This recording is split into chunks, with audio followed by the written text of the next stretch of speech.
Hi friends, அனைவருக்கும் வணக்கம். எல்லோரும் எப்படி இருக்கீங்க ஃப்ரெண்ட்ஸ்? நல்லா இருக்கீங்களா? இந்த வீடியோவில் நம்ம ரொம்ப ஹெல்த்தியான ஒரு ஈஸியான ஒரு ரெசிபின்னு சொல்லலாம். அது எப்படி செய்கிறதுன்னு சொல்லி பார்க்கலாம். இதை நீங்கள் ரெசிபின்னு வச்சுக்கிட்டோம்னா, ஏன்னா இதை காலையில் பிரேக்ஃபாஸ்ட்டாகவும் சாப்பிடலாம், ஈவினிங்கில் நம்ம ஸ்நாக்ஸ் டைம் போலவும் சாப்பிடலாம், இல்லை நைட்டில் டின்னர், இந்த மாதிரி எந்த விதமாக வேணால் நீங்கள் சாப்பிட்டுக்கலாம். அதனால் நம்ம இதை ரெசிபின்னே சொல்லிக்கலாம்.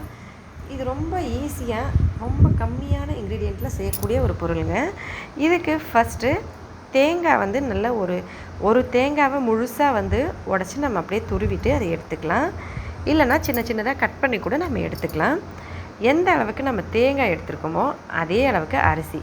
இப்போ கிட்டத்தட்ட ஒரு பெரிய கப்பளவுக்கு ஃபுல்லாக நம்ம தேங்காய் போடுறோன்னா, அழுத்தி வச்ச மாதிரி போடுறோம் அப்படின்னும்போது நம்ம ஒரு கப் அளவுக்கு அரிசி எடுத்துக்கலாம். தேங்காய் நம்ம அப்படியே துருவிட்டு அப்படியே போட்டுருவோம் இல்லைங்களா. இப்போ அப்படியே வச்சோம்னா ஒரு கப்பில் அப்படியே மேலேருந்து கொட்டினோம்னா அழுத்தாமல் ஒரு கப் இருக்குது அப்படின்னா நம்ம ஒரு அரை கப் அரிசி எடுத்துக்கலாம். அவ்வளோதான் அளவு. இப்போ அரிசி இந்த அளவுக்கு பார்க்குறதுக்கு இருக்குது அப்படின்னா தேங்காய் அதை விட டபுளாக இருக்கணும். இப்போ அதை நல்லா அரைச்சிக்கணும். அரிசியை நான் அரை மணி நேரம் முன்னாடியே தண்ணியில் போட்டு வச்சுருந்தேன். நல்லா கழுவிட்டு அதையும் தேங்காவையும் சேர்த்து நல்லா ஃபைன் பேஸ்ட்டாக நம்ம அரைச்சி எடுத்துக்கணும். ஏற்கனவே சொன்ன மாதிரி தாங்க, தேங்காய் ஒரு கப்பு எடுக்கிறீங்க அப்படின்னா அரிசி ஒரு அரை கப்பு அந்த மாதிரி எடுத்துக்கலாம். தேங்காய் துருவல் நம்ம அப்படியே அழுத்தாமல் வச்சுருக்கோம் அப்படின்னா ஒரு கப்பு, அதுக்கு அரிசி அரை கப்பு. அதை நல்லா அரைச்ச அப்புறமா கன்சிஸ்டன்சி பார்த்திங்கன்னா இந்த மாதிரி இருக்கணும். நல்ல தண்ணி மாதிரி இருக்குது பாருங்கள். தோசையோட கன்சிஸ்டன்சியை விட இன்னும் கொஞ்சம் கம்மியாகவே, இன்னும் கொஞ்சம் தண்ணியை ஊற்றினா எப்படி இருக்கும் அந்த மாதிரி. அதுக்கடுத்து அடுப்பு மேலே ஒரு கடாயை வச்சுக்கலாம். கடாய் நல்ல சூடாக இருக்கணும். நீங்கள் பார்த்தீங்கன்னா தெரியும், சுத்தமாக எண்ணெய் எதுவும் யூஸ் பண்ணவே இல்லை. இதில் அப்படியே இந்த மாவு தூக்கி ஒரு கரண்டி இப்படி ஊற்றிட்டு அதுக்கு மேலே ஒரு கிண்ணத்தை போட்டு மூடிடலாம். கிண்ணமோ இல்லை ஒரு தட்டோ. நான் என்ன நினைக்கிறேன்னா, இதை இந்த மாதிரி வச்சு செய்கிறத விட நீங்கள் சின்ன மூடியெல்லாம் இருக்கும் இல்லைங்களா, அந்த மூடி மேலே புடி இருக்கிற மாதிரி அந்த மாதிரி மூடி இருந்தால் இன்னும் கொஞ்சம் நல்லாயிருக்கும். பழக்கப்படாதவங்க அந்த மாதிரி மூடி கை பிடிச்சி வைக்கிற மூடி இருந்தால் ஈஸியாக பண்ணிக்கலாம். அதுக்கு மேலே இந்த மாதிரி ஒரு கிண்ணத்தை வச்சு துணி ஒரு காட்டன் துணி நான் தண்ணியில் போட்டு வச்சுருந்தேன். அதுக்கு மேலே 4 சைடு போட்டுட்டேன். கொஞ்ச நேரம் கழித்து நம்ம அந்த துணியை இதை எடுத்து பார்த்தோம்னா இந்த மாதிரி இருக்கும். இதை அப்படியே ஈஸியாக எடுத்துடலாம் ஃப்ரெண்ட்ஸ். நம்ம ஃபஸ்ட்டு ஊற்றிருக்கோம், ஆனாலும் பாருங்கள் இதில் எண்ணெயும் போடலை, ஃபஸ்ட் டைமாக ஊற்றிருக்கோம். ஆனாலும் ரொம்ப ஈஸியாக நம்ம இதை பட்டுன்னு எடுத்துடலாம். இது பார்க்குறதுக்கு நடுவில் நல்ல ஸ்பாஞ்ச் மாதிரி இருக்கும். ரொம்ப சாஃப்டாக இருக்கும். நீங்கள் ட்ரை பண்ணி பாருங்கள், கண்டிப்பாக உங்களுக்கு பிடிக்கும். அடிக்கடி செய்யணும்னு நினைப்பீங்க. அதோட தேங்காய் வச்சு செய்கிறதுனால உடம்புக்கு ரொம்ப ஹெல்த்தின்னு சொல்லலாம். கொஞ்சம் கனமான பாத்திரமாக இருக்கணும். இப்போ அலுமினியம் கடாயெல்லாம் ரொம்ப மெல்லிசாக இருக்கும் இல்லைங்களா, அது இருந்தால் கொஞ்சம் எடுக்கிறதுக்கு கஷ்டமாக இருக்கும். பாருங்கள் எவ்வளோ சாஃப்டாக இருக்குன்னு. ஒரு சின்ன அப்படியே லேயர் மாதிரியே இது மேலே வருங்க. அவ்வளோ சூப்பராக இருக்கும் பார்க்குறதுக்கு. இதை அப்படியே வெளியே எடுத்துடலாம். இதே போல் நம்ம எல்லாத்தையும் ஊற்றி செஞ்சுக்கலாம்.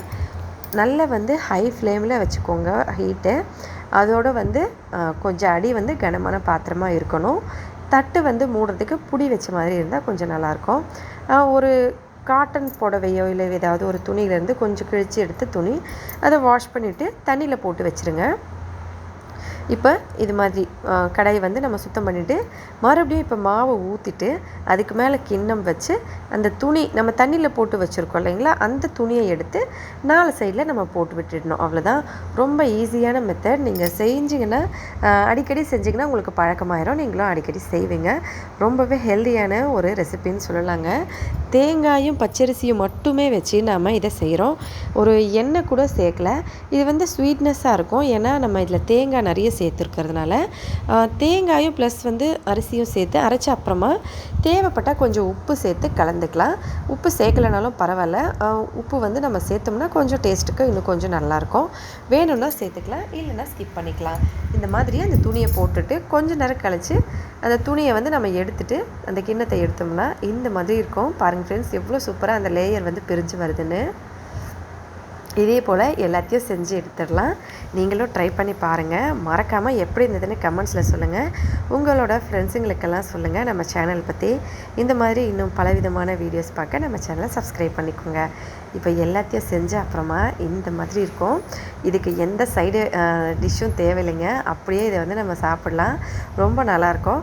ஒருவேளை உங்களுக்கு சைட் டிஷ் வேணும்னா நீங்கள் இதில் எல்லாமே இட்லி தோசைக்கு நம்ம என்ன சைட் டிஷ் யூஸ் பண்ணுவோமோ அதே சைட் டிஷ்ஷை நீங்கள் யூஸ் பண்ணி சாப்பிடலாம். இவ்வளோ சூப்பராக இருக்குல்ல, பார்க்குறதுக்கு நல்ல பன்னு மாதிரி. நீங்களும் ட்ரை பண்ணி பார்த்துட்டு மறக்காமல் சொல்லுங்கள். இந்த மாவையே வச்சு நம்ம தோசையும் செய்யலாம் ஃப்ரெண்ட்ஸ். அது எப்படின்னு சொல்லி இப்போ பார்க்கலாம்.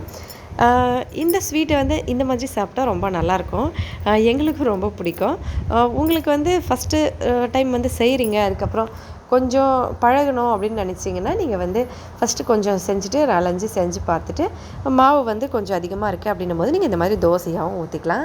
மாவு பார்த்திங்கன்னா தண்ணி நல்லா இந்த மாதிரி கன்சிஸ்டன்சியில் கலந்துக்கோங்க. இதில் வந்து உப்பு போட்டுக்கலாம். ஏன்னா நம்ம தோசை செய்யும் போது கொஞ்சம் உப்பு சேர்த்து தானே செய்வோம். அதனால் கொஞ்சமாக உப்பு சேர்த்துடலாம். கன்சிஸ்டன்சி நல்லா இந்த மாதிரி நம்ம ஃபஸ்ட்டு செஞ்ச கன்சிஸ்டன்சி விட இது இன்னும் கொஞ்சம் தண்ணியாக இருக்குது பாருங்கள். பார்த்திங்கனாலே தெரியும். நான் எக்ஸ்ட்ராவாக மறுபடியும் கொஞ்சம் தண்ணி ஊற்றி தான் இதை செஞ்சுருக்கேன். இப்போ நல்லா கலந்தாச்சு. இந்த மாதிரி கலந்துட்டு ஏற்கனவே நான் தவாவை அடுப்பு மேலே வச்சு நல்லா சூடு பண்ணியிருக்கேன். நல்ல சூடான அப்புறமா எண்ணெயை லைட்டாக வந்து நம்ம வெங்காயமோ இல்லை கத்திரிக்காயோ வச்சு தேய்ச்சிருப்போம் இல்லைங்களா, அதில் இந்த மாவு இப்படி ஊற்றுனீங்கன்னா நல்ல தண்ணி மாதிரி இந்த ரவா தோசை ஊற்றுன மாதிரி இருக்கும். ஊற்றிட்டு அப்படியே எல்லா சைடும் இந்த மாதிரி சும்மா ஜஸ்ட் லைட்டாக இப்படி தடவி விட்டுடலாம் எல்லா பக்கமும். அவ்வளோதான். இது உடனே வெந்துடும். நம்ம மூடியும் போட்டு வைக்க வேண்டிய அவசியமே இருக்காது. மூடி போடணுன்னா நீங்கள் யூஸ் பண்ணிக்கலாம், வச்சுட்டு உடனே எடுத்துக்கலாம். நான் வந்து மூடி போடல, அப்படியே விட்டேன். பாருங்கள், நம்ம மாவு ஊற்றி முடிக்கிறதுக்குள்ளேயே சைட்லலாம் வேக ஆரம்பிச்சிருச்சு. இது அப்படியே நல்லா வெந்த அப்புறமா இப்படி திருப்பி போட்டுடலாம். எனக்கு வந்து என்ன தோணுதுன்னா, ஃபஸ்ட்டு செஞ்ச அந்த ஸ்வீட் வந்து இதை விட கொஞ்சம் நல்லா டேஸ்ட்டும் சரி, செய்கிறதுக்கும் சரி ரொம்ப ஈஸியாகவும் இருக்கும். இப்போ இதை நல்லா பெரட்டி போட்டு 2 சைடும் வேக வச்சு எடுத்துக்கலாம். தவாவில் வந்து நான் ரொம்ப கம்மியான எண்ணெய் தான் சேர்த்துருந்தேன், அதனால் லைட்டாக ஒட்டுது. ஆனால் கொஞ்சம் நல்லா வந்து நம்ம வெங்காயமோ இல்லை கத்திரிக்காயோ தொட்டுட்டு எண்ணெயில் நல்லா டிப் பண்ணி நல்லா தடவிட்டு அதுக்கப்புறம் செஞ்சோம்னா ஒட்டாது. இதை வந்து நான் அடுத்தடுத்து செய்யும்போது தெரிஞ்சுக்கிட்டேன். ஃபஸ்ட் டைம் வந்து நான் தோசை ட்ரை பண்ணியிருக்கேன் இதை வச்சு. இதுக்கு முன்னாடி நான் தோசை செய்யலை, அந்த ஸ்வீட் மட்டும்தான் செஞ்சுருக்கேன். நீங்களும் ட்ரை பண்ணி பாருங்கள். பார்த்துட்டு மறக்காமல் கமெண்ட்ஸில் எப்படி இருந்ததுன்னு சொல்லுங்கள். 2 ரெசிப்பியில் உங்களுக்கு எந்த ரெசிபி பிடிச்சிருந்ததுன்னு சொல்லுங்கள். இதே போல் இன்னும் பல வீடியோஸ்லாம் பார்க்குறதுக்கு நம்ம சேனலுக்கு சப்போர்ட் பண்ணுங்கள். உங்களுக்கு நம்ம சேனலில் எந்த வீடியோ பிடிக்கும் அப்படின்னும் சொல்லுங்கள். டிப்ஸ், ரெமெடிஸ், அதுக்கப்புறம் நிறைய ப்ளேலிஸ்ட்டில் உங்களுக்கு எது பிடிச்சிருந்தாலும் கமெண்ட்ஸில் சொல்லுங்கள். கண்டிப்பாக நம்ம சேனலுக்கு இன்னும் வளர்கிறதுக்கு நீங்கள் ஹெல்ப் பண்ணணும். உங்கள் சப்போர்ட் கண்டிப்பாக தேவை. ட்ரை பண்ணி பாருங்கள். ஹெல்த்தியான ஃபுட்டாக வீட்லேயே சமைச்சு சாப்பிட்டு ஹெல்த்தியாகவும் சேஃபாகவும் சந்தோஷமாகவும் இருங்க. நன்றி, வணக்கம்.